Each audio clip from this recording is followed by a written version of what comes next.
안녕하세요, 여러분. 반갑습니다.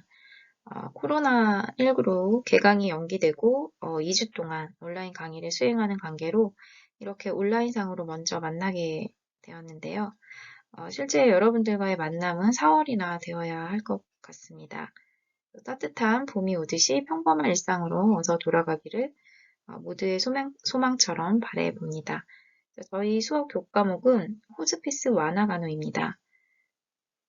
전공 선택이고요. 첫 시간이 오늘은 교과목 오리엔테이션으로 삶과 죽음에 대한 이해, 호스피스 완화 간호의 이해에 대해서 전체적으로 살펴보는 시간을 갖도록 하겠습니다. 교과목 개요입니다. 인간의 삶과 죽음에 대한 이해를 바탕으로 총체적 돌봄인 호스피스 완화 간호에 대해 이해함으로써 대상자가 평안한 임종을 맞이하도록 신체적, 정서적, 사회적, 영적 고통의 조절을 위해 환자를 격려하고 돌봄의 철학을 베풀 수 있는 방법을 학습하는 과목입니다. 주 교재는 호스피스 완화 간호고 출판사는 현문사에서 출판한 2015년도에 출판한 호스피스 완화 간호고 표지는 그림과 같습니다. 평가 방법은요. 중간고사 및 기말고사가 각각 30%씩 반영되고요. 발표는 20%. 여러분들 논문 크리틱과 자신의 생애 곡선 그리기가 해당이 되는데요. 논문 크리틱은 호스피스, 생애 말기 간호, 애도, 죽음 등과 관련된 최신 논문을 리뷰하고 관련된 책, 영화, 뉴스 기사 등을 창의적으로 여러분들이 컴바인해서 본인이 느낀 점과 함께 발표하시면 되겠습니다. 자신의 생애 곡선 그리기는 나중에 좀 뒤에 가서 조금 더 자세하게 설명드리도록 하고요. 보고서 10%는 이제 각 주차별 사례 기반 호스피스 간호를 제가 따로 이 파일을 올려드릴 테니까 겹치지 않게 선택하셔서 팀으로 2인 1조로 구성하셔가지고 제출하시면 되겠습니다. 출석 및 태도가 10% 반영이 되겠습니다. 학습 목표를 살펴보겠습니다. 임종과 죽음에 대한 이해와 태도를 심화시킬 수 있다. 임종 대상자의 신체, 사회 심리, 영적 상태를 이해하고 통합적으로 적용할 수 있다. 말기 환자의 통증과 증상에 대한 병태 생리를 이해하고 통합적으로 임상 현장에서 적용할 수 있다. 호스피스 간호를 이해하고 비판적 사고를 통해서 간호 과정을 적용할 수 있다입니다. 호스피스 간호가 무엇인지 우리가 이해를 하고 그런 비판적 사고를 통해서 우리가 배운 그 간호 과정을 적용해서 환자에게 호스피스 간호를 제공할 수 있는 거죠. 그리고 죽음과 관련된 법적, 윤리적 기준을 이해하고 간호 실무에 통합할 수 있습니다. 호스피스 간호를 통해 인간 존중의 가치를 인식하고 실행할 수 있습니다. 그리고 호스피스 간호를 통해 전문 분야 간 협력 관계를 설명할 수 있어야 하겠습니다.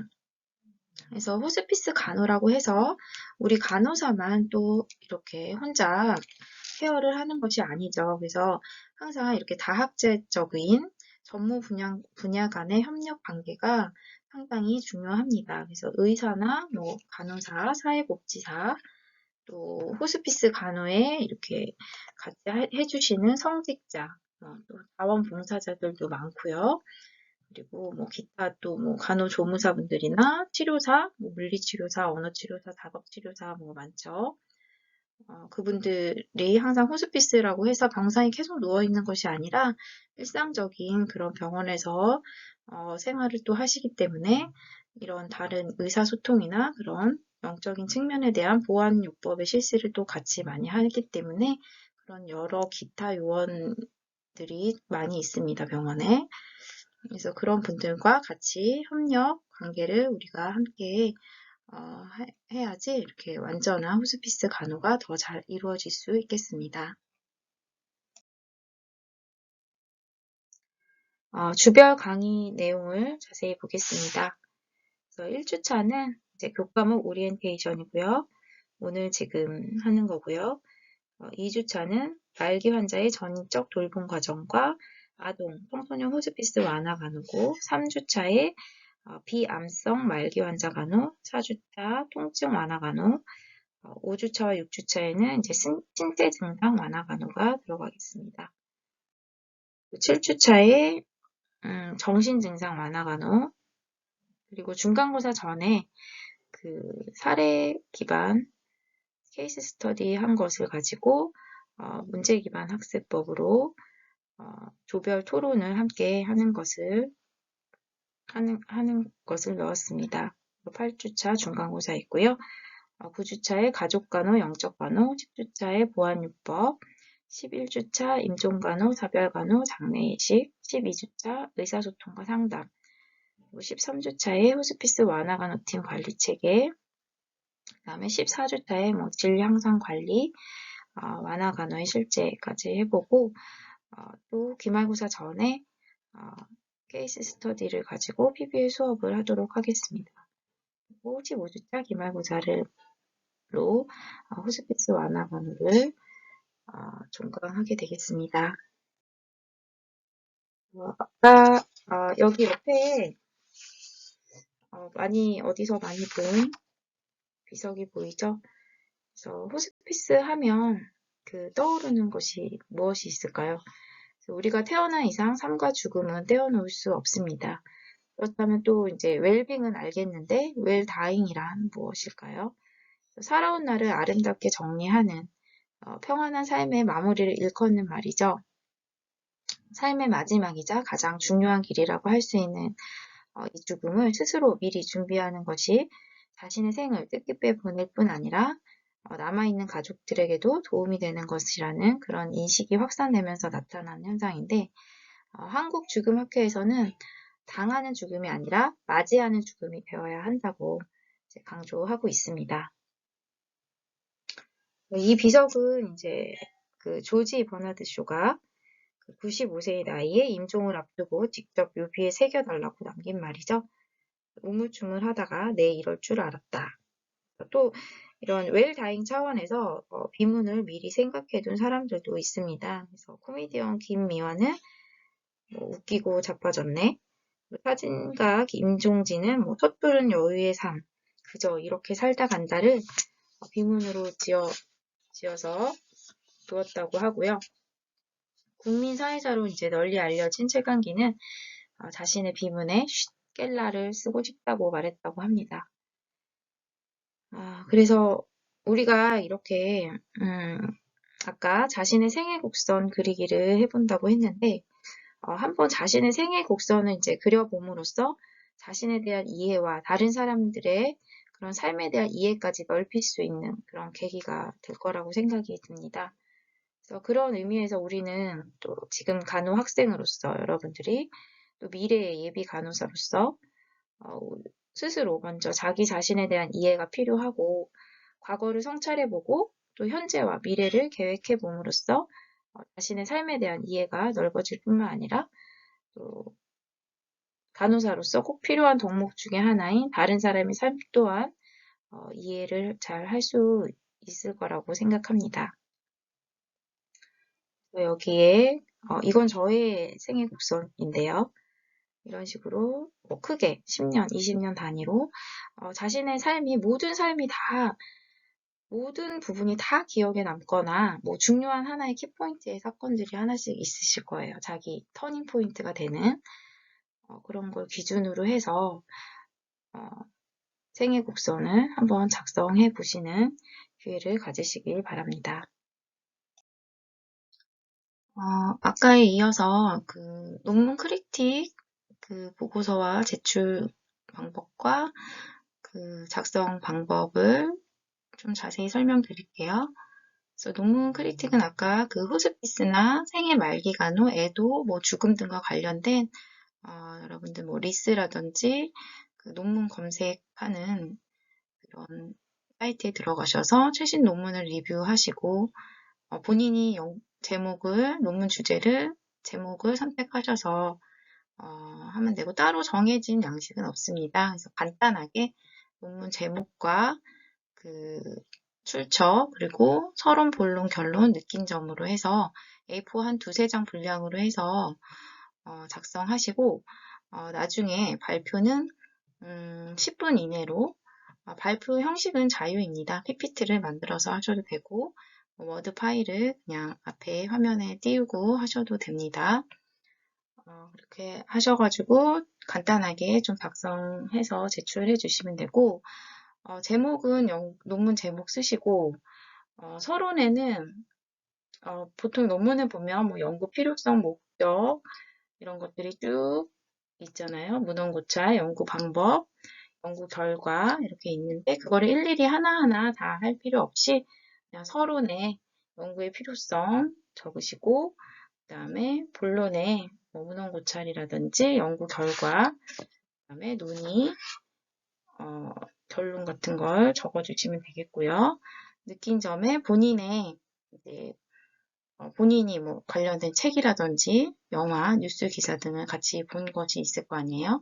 그거와 이 논문의 주제와 같이 컴바인 하셔가지고 본인의 느낀 점과 함께 자유롭게 좀 서술을 하셔가지고 발표하면 되겠습니다.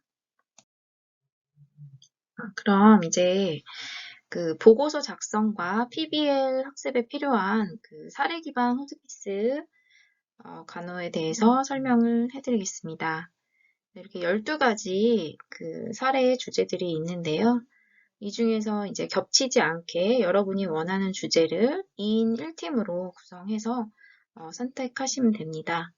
사이버 캠퍼스에 각 사례에 대한 기본 정보를 포함한 이런 상황을 자세하게 제시한 그 파일을 올려드릴 테니까 그것을 보시고 여러분들이 그 팀을 이룬 그 2인 1조로 해서 한번 그 비판적 사고를 통해서 그 사례에 접근해서 문제를 발견해보고 또 문제를 해결해 보아서 거기에 대한 보고서를 작성해 주시면 되겠습니다.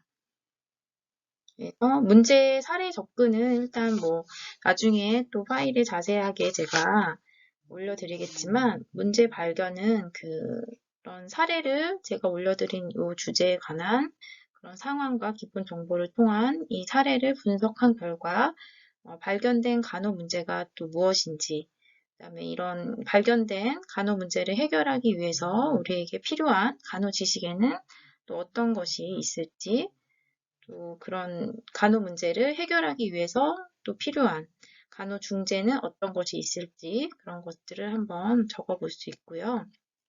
또 문제 해결 방안은 이런 그 호스피스 간호에 필요한 문제 해결을 위한 그런 구체적인 학습 활동 계획을 한번 그 간호 과정에 입각해서 적어보는 것입니다.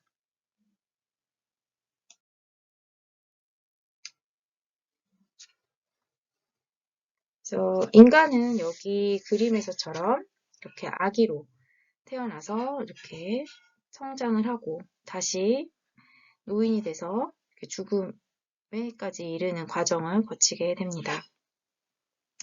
그래서 메멘토 모리. 그래서 옛날 로마에서 이제 그런 원정에서 승리를 거두고 개선하는 장군이 그런 시가 행진을 할 때 노예를 시켜서 행렬 뒤에서 큰 소리로 메멘토 모리 이렇게 외치게 했다고 합니다. 이 뜻은 메멘토 하면 기억하라, remember, 모리, to die.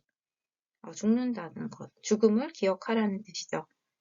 그래서 이거는 뭐 전쟁에서 승리했다고 너무 우쭐대지 말라. 너도 우리도 언젠간 죽는다. 겸손하게 행동하라. 뭐 이런 뜻이라고 합니다. 우리는 모두 죽어야만 한다는 사실을 명심하라는 것이죠. 우리는 인간이라는 사실을 명심하고 우리는 지금 여기 있지만 그대 역시 인간에 지나지 않는 사실을 기억하라는 것입니다. 그렇다면 이런 우리가 맞닥뜨리게 될 이런 죽음을 무방비 상태에서 그냥 맞이하느냐, 또 죽음에 대해서 이해하고 삶을 이해하고 삶과 죽음을 이해한 상태에서 죽음을 맞이하는 것은 또 틀리겠죠. 이 사이트는 창립자 헤르미온느 엘리엇이 2007년에 시작해서 죽음 문제와 좋은 죽음이란 무엇인가라는 그런 공개 워크숍을 운영하기 시작한 사이트로서 그 듈라 네트워크, 이 듈라 프로그램은 이제 지금도 계속 성장하고 있습니다. 그래서 잘 사는 것은 잘 사는 것과 잘 죽어가는 것을 함께 포함하고 있는 의미입니다. 그래서 죽음에 대해서 생각하고 이야기하고 계획하고 이런 죽음을 마주치게 되는 것을 발견하고 혼자가 아니라는 삶과 그런 죽음의 경험을 밝게 해주기 위함입니다. 그래서 참가자들이 자신의 경험, 그런 희망, 두려움을 공유하고 많은 사람들이 친구나 이런 가족이 사망했을 때 도움을 줄 수 있는 자신감과 그런 기술들을 설명을 했습니다. 그래서 이 엔드 오브 라이프 듈라 트레이닝이 이제 개발된 이 프로그램이 지금도 이제 정기적으로 검토되고 업데이트되면서 이런 학습 센터로서 이런 시스템이나 이런 품질이 매년 이제 검토되고 있습니다.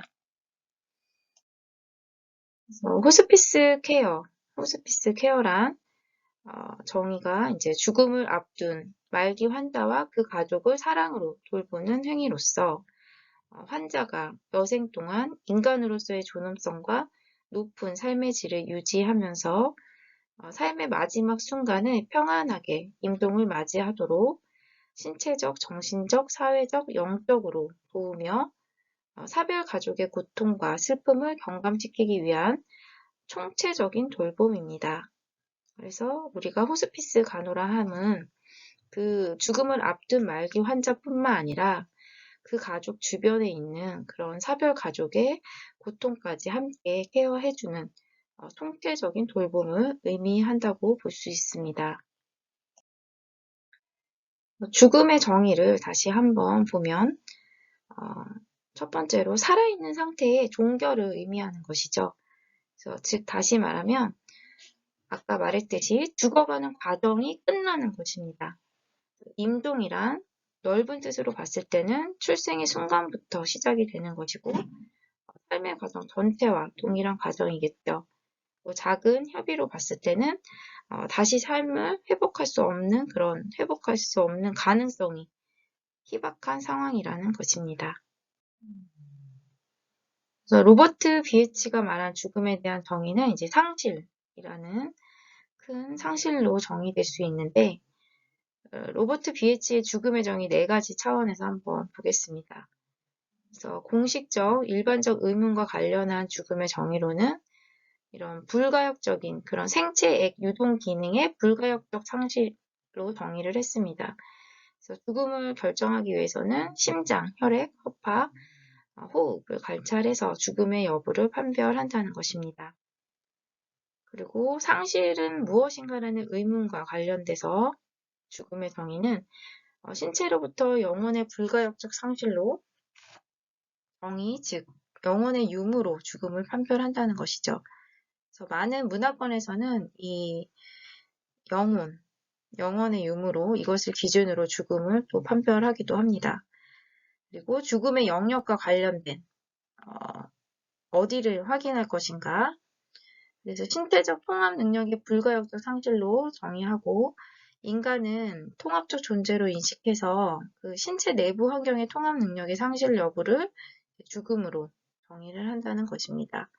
그리고 죽음의 판별과 관련돼서는 사회적 상호작용 또는 의식적 그런 증력의 불가역적 상실로 의식이 더 이상 이제 증가하는 의식이 늘어나는 힘을 잃었다는 거죠. 그래서 인간이 생존하기 위해서 생물학적 기능의 사회적 측면도 존재해야 함을 이제 강조한다는 것입니다. 그래서 김중우는 인간의 죽음은 이제 임상적 죽음과 뇌의 죽음, 사회적 죽음, 신학적 죽음의 이제 4가지로 구분해서 설명을 하고 있습니다.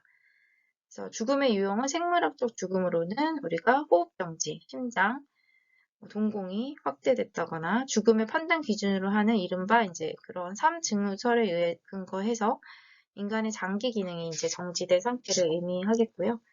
의학적 죽음은 모든 폐세포의 기능 상실로 생체가 기능하는 데 필요한 이런 화학적, 물리적, 전기, 생리적 활동을 잃게 돼서 인체 세포가 불가역적인 상태로 변화하는 것을 의미해서 뇌, 호흡, 심장 박동의 이제 완전한 정지를 말하는 것입니다.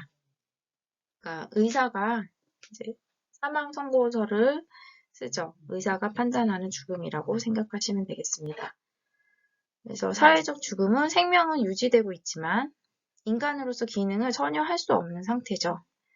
그래서 숨은 붙어 있는 거죠. 식물 인간의 대표적인 예고. 신학적 죽음은 생명체의 기능이 완전히 정지된 상태. 인간의 생명이 신에게 귀의하는 것을 말하는데 철학적 정의로는 이제 생각이 정지됐다는 것을 그런 의미적인 신학적 죽음이 있겠습니다. 법적 죽음은 의사가 죽음을 판정한 후에 이제 이를 기초로 죽음을 이제 법적으로 사망 선고가 난 후에 법적으로 이 사람은 사망했다고 법적으로 인정한 경우를 말합니다. 그러면 그 종교별로 그런 죽음에 대한 어떤 의미를 이해를 할 수 있는지 한번 살펴볼게요. 유교, 불교, 크리스트교 이렇게 대표적으로 세 가지 정도 보겠는데요. 유교 문화는 그 우리나라나 그런 중국에서 그런 유교 문화의 특징을 많이 갖고 있었는데 인간관계의 그런 유대, 도덕 규범, 그런 인격, 그런 학문과 수련의 목표로 삼은 유교 문화의 그런 전통을 갖고 있었죠. 그래서 이거는 근원적으로 죽음에 관해서 직접적으로 논의는 하지 않지만 그런 현실적인 우리 삶의 규범이 이제 목적이었던 거죠. 그래서 그런 의례를 중시했고 죽음감 또한 죽음에 대한 그런 관점 또한 그런 의례를 통한 죽음관, 그런 제사를 또 지내는 문화가 있었고 사자의 생존, 그 죽은 사람이 그러니까는 그런 것에 대한 의례를 갖추는 것을 중요시했다는 거죠. 그래서 불교는 윤회나 전생 사상을 갖고 있습니다. 그래서 죽음을 하나의 과정으로 보고 죽음으로써 이제 삶이 끝나는 것이 아니라 오히려 삶을 완성시키는 과정이라고 본 것이죠. 그래서 죽음은 삶과 다르지 않다는 그런 생사이려의 그런 사상을 가지고 있습니다. 크리스트교, 기독교죠. 그래서 죽음과 삶에 대한 그런 이원적 태도를 또 가지고 있습니다. 죽음은 우리가 인간이 태어나서 죽는다는 것은 죄의 값을 받는 거고 또 반대로 그렇게 죽음으로써 그렇게 뭐 천국이나 그런 하나님의 뭐 세상을 갈 수 있다는 그런 죄지은 삶을 마감할 수 있는 축복의 계기로도 또 생각을 하고 있다고 합니다. 호스피스 완화 의료의 정의를 보겠습니다. 원래 그 접대하는 사람을 뜻하는 그 호스트와 손님을 뜻하는 게스트의 합성인 그 호스피스죠. 근데 이제 여기에 장소를 뜻하는 호스피티움이 합쳐져서 이루어진 그 말입니다. 그래서 라틴어에서는 이제 호스피티움, 수도원의 접대소였고 방문객이 머물 수 있도록 그 마련된 공간이었습니다. 그래서 순례 과정을 통한 그런 허약하거나 몸이 불편한 여행자에게 쉼터를 제공하는 장소를 의미했던 거죠.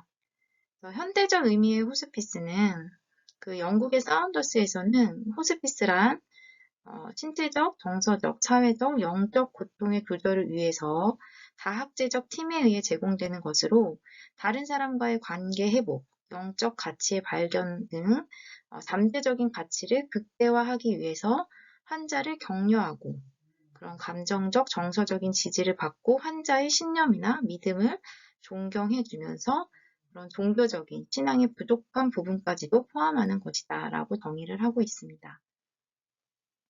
미국의 호스피스 협회 그 NHO에서 그 내셔널 호스피스 어소시에이션이죠. 거기서 채택한 정의를 보면 그 말기 환자와 가족에게, 말기 환자뿐만 아니라 그 가족도 함께 입원 간호도 할 수 있지만 가정 간호도 연속적으로 제공하는 프로그램이다라고 정의를 하고 있어요. 그래서 임종은 자연스러운 삶의 한 과정으로서 모든 사람이 자신의 임종에 그 참여할 권리가 있고, 그 호스피스라는 것이 임종 환자를 위한 것으로 그런 기존 의료 체계에 보다 나은 대안이 될 수 있고, 의료 지식을 포함한 모든 그런 필요 전문 지식을 동원해서 임종 환자의 삶의 질을 높게 이렇게 해서 죽음을 이제 부정하는 것이 아니라 죽음을 인정하면서 임종 시까지의 삶을 확인시켜 주는 것이죠. 호스피스는 독립된 전문기관에서 그런 간호사가 중심이 된 종합의료팀이 임종 환자랑 그 가족을 이렇게 지속적으로 이렇게 가정간호와 입원간호, 가족까지 함께 제공하는 의료 프로그램이다 라고 이렇게 정의를 하고 있어요. 그래서 이런 토탈, 전인적 케어가 임종 환자 및 그 가족에게 전인적 케어가 들어가는 거고, 인위적으로 수명을 연장시키거나 단축시키는 것이 아니라 자연스럽게 임종 환경을 제공해 주면서 또 육체적, 영적, 심리적 케어를 통해서 죽음을 인간답게 수용할 수 있도록 해주는 것이죠. 도와주는 거죠. 이렇게 정의가 하고 있습니다.